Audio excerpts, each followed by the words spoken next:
Kalau kita ngomongin perlombaan senjata, yang kebayang pasti roket, kapal selam, bom kan? Tapi coba deh bayangin, saat ini lagi berlangsung perlombaan senjata jenis baru. Yang dilombain bukan baja lawan baja, tapi algoritma lawan algoritma. Dan yang bikin ngeri, ini semua terjadi jauh lebih cepat dari yang pernah kita bayangkan.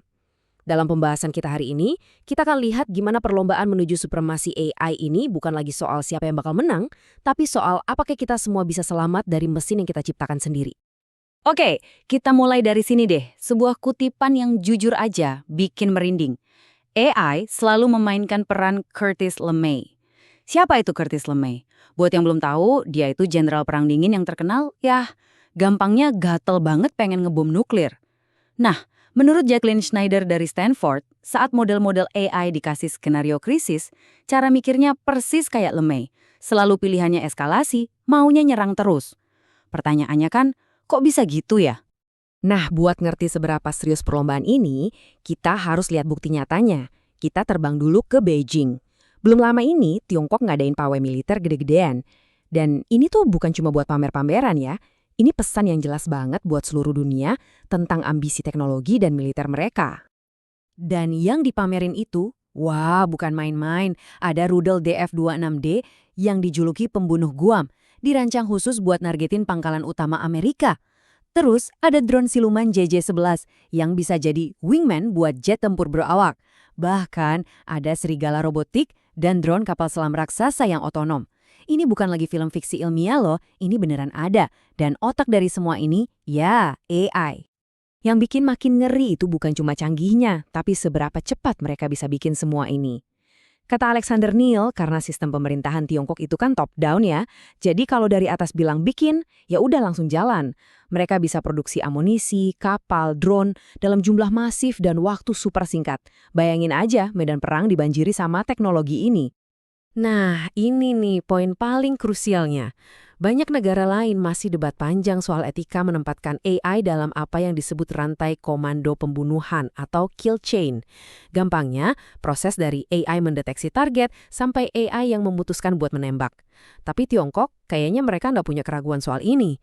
Mereka ngebut aja mengintegrasikan AI ke sistem senjata mereka, karena mereka yakin mereka bisa mengendalikan risikonya. Jelas dong, apa yang terjadi di Beijing itu bikin Washington panas dingin. Pentagon sekarang kayak lagi lari maraton, tapi lawannya udah sprint duluan. Ada ketakutan yang nyata banget kalau Amerika Serikat bisa ketinggalan jauh di bidang teknologi. Dan ketakutan ini ujung-ujungnya mengubah total cara mereka memikirkan soal perang. Biasanya nih, militer Amerika itu pakai metode yang namanya MDMP, atau proses pengambilan keputusan militer. Ini prosesnya super hati-hati, terstruktur, semua dipikirin matang-matang, dan yang paling penting, semuanya digerakkan oleh manusia.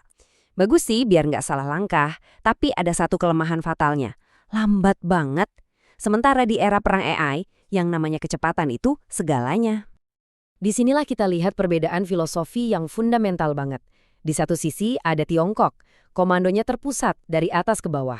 Mereka percaya kalau punya teknologi paling canggih, ya udah, itu udah cukup buat bikin musuh gentar. Di sisi lain ada AS. Secara historis, kekuatan mereka itu ada di kelincahan unit-unit kecil di lapangan. Mereka dikasih kebebasan buat ambil keputusan cepat.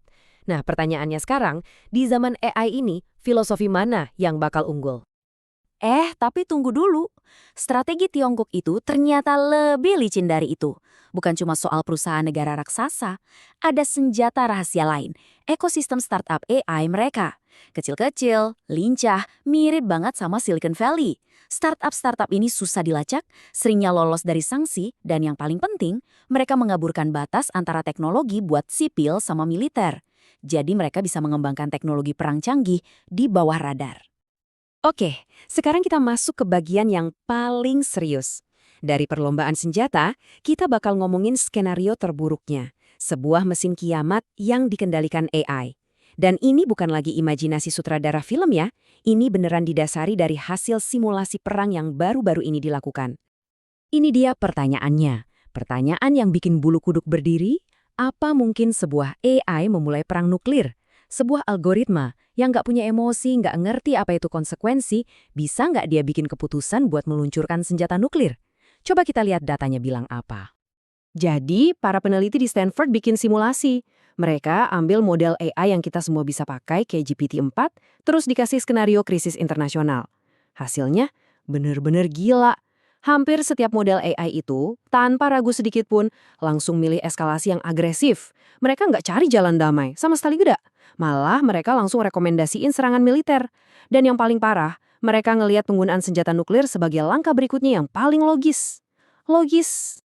Ini ngingetin kita sama konsep ngeri dari zaman Perang Dingin, namanya sistem tangan mati atau dead hand. Idenya gini, kalau para pemimpin negara tewas dalam serangan pertama, sistem ini bakal otomatis meluncurkan serangan balasan nuklir, buat mastiin musuhnya juga hancur lebur. Ini bukan cuma teori loh, Rusia diyakini masih punya sistem operasional kayak gini, namanya perimeter, dan katanya masih aktif sampai sekarang. Oke, kalau AI-nya seagresif itu dan sistem otomatisnya udah ada, kenapa nggak dimatiin aja kan? Nah, disinilah masalahnya. Ini bukan cuma soal mencet tombol off. Ada tantangan teknis dan filosofis yang gede banget buat ngendaliin teknologi yang bahkan kita sendiri nggak ngerti-ngerti amat cara kerjanya. Inilah yang disebut masalah kotak hitam. Setiganya ada 3 masalah utama yang bikin AI militer itu bahaya banget. Pertama, kerapuhan. AI itu jago banget ngerjain tugas yang udah dilatih, tapi begitu dikasih situasi yang nggak terduga, dia bisa langsung kacau balau. Kedua, ketidakjelasan. Ini dia si kotak hitam. Kita sering nggak tahu kenapa AI ngambil satu keputusan. Alasannya apa? Nggak jelas. Ketiga, bias. AI kan belajarnya dari data buatan manusia. Kalau datanya bias, ya AI-nya juga ikut-ikutan bias, bahkan bisa lebih parah. Tapi nggak semua orang di dunia teknologi ngelihat ini sebagai masalah. Justru sebaliknya, ada sebagian dari Silicon Valley diwakili sama CEO-nya Palantir, Alex Karp, yang belak-belakan banget dukung peran militer. Dia nggak malu bilang kalau tujuan perusahaannya adalah membuat Amerika lebih mematikan dengan cara menyediakan alat analisis data canggih untuk militer. Mentalitas baru yang agresif ini bahkan kelihatan jelas di media sosial. Sebuah cuitan dari akun yang terkait dengan pendukung industri teknologi pertahanan secara gamblang menyatakan, "Kami adalah Departemen Perang." Ini bukan sekedar slogan, ini pernyataan sikap yang keras banget. Dan mereka punya argumen buat mendukung sikap itu. Mereka bilang Amerika bisa menang perang-perang besar di masa lalu dengan Departemen Perang, sebuah nama yang kesannya jauh lebih agresif dibandingkan Departemen Pertahanan saat ini. Ada keinginan yang jelas buat kembali ke postur yang lebih tegas itu. Tentu aja, ada juga yang berusaha ngerem laju ini. DARPA, ini badannya riset canggih Pentagon, mereka ngeluncurin program namanya AI Quantified. Tujuannya apa? Mencari jaminan matematis. Gampangnya, mereka mau mastiin secara matematis kalau AI itu bakal berkelakuan sesuai harapan, nggak bakal ngaco. Mereka berusaha membangun pagar pengaman sebelum semuanya terlambat. Jadi, kita sampai di ujung pembahasan ini. Apa kesimpulannya? Sederhana aja, kita nggak lagi ngomongin masa depan yang jauh. Realitas baru peperangan itu udah ada di depan mata kita sekarang. Dan tantangan yang kita hadapi udah berubah total. Suka atau nggak suka, inilah kenyataannya. Perlombaan senjata AI bukan lagi kemungkinan, ini adalah realitas saat ini. Dan dampaknya sangat besar.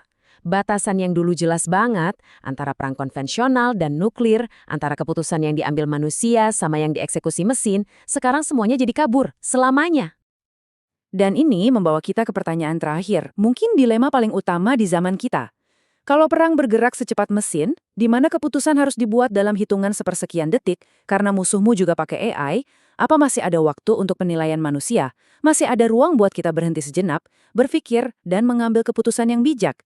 Nah, jawaban dari pertanyaan itulah yang akan menentukan masa depan konflik.